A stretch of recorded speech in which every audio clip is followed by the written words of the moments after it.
প্রভু যীশু তার মণ্ডলীকে আমাদের তার বাক্য দ্বারা ধৌত করেন।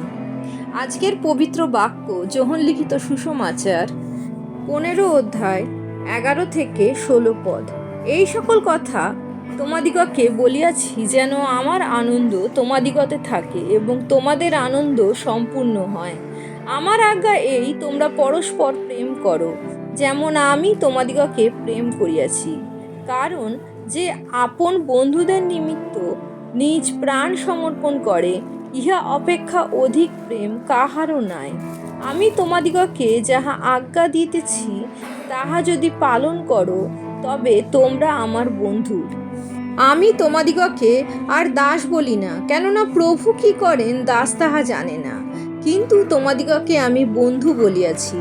কারণ আমার পিতার নিকটে যাহা যাহা শুনিয়াছি সকলই তোমাদিগকে জ্ঞাত করিয়াছি। তোমরা যে আমাকে মনোনীত করিয়াছ এমন নয়, কিন্তু আমি তোমাদিগকে মনোনীত করিয়াছি, আর আমি তোমাদিগকে নিযুক্ত করিয়াছি, যেন তোমরা গিয়া ফলবান হও এবং তোমাদের ফল যেন থাকে, যেন তোমরা আমার নামে পিতার নিকটে যাহা কিছু যাচনা করিবে তাহা তিনি তোমাদিগকে দেন। ইহাই প্রভুর বাক্য। ঈশ্বরের ধন্যবাদ হোক।